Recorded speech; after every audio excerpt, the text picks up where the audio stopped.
Back in 1962, four young musicians from Liverpool walked into Abbey Road studios for an audition.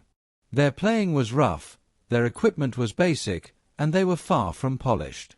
But George Martin noticed something different. They had personality, humor, confidence. And one member stood out immediately, Paul McCartney. Martin later said Paul had an instinct for melody that was almost unbelievable. Songs seemed to come to him naturally, as if he was simply discovering melodies that already existed. That instinct would soon shape the sound of the Beatles. During the band's rise to global fame, Martin became far more than a producer.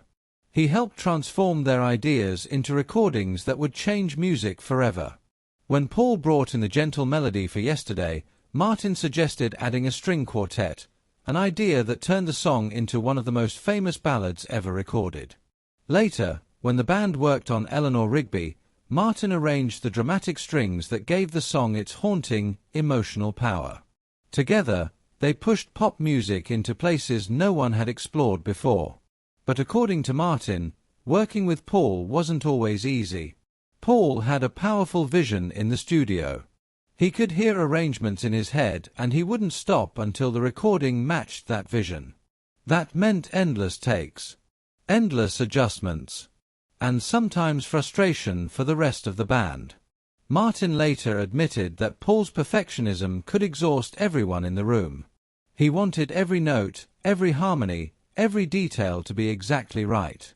At times, Paul even began directing sessions himself, suggesting changes to songs and guiding the band through recordings. While this often produced incredible results, it also created tension. Martin noticed that George Harrison sometimes felt overshadowed by the powerful songwriting partnership between Paul and John Lennon.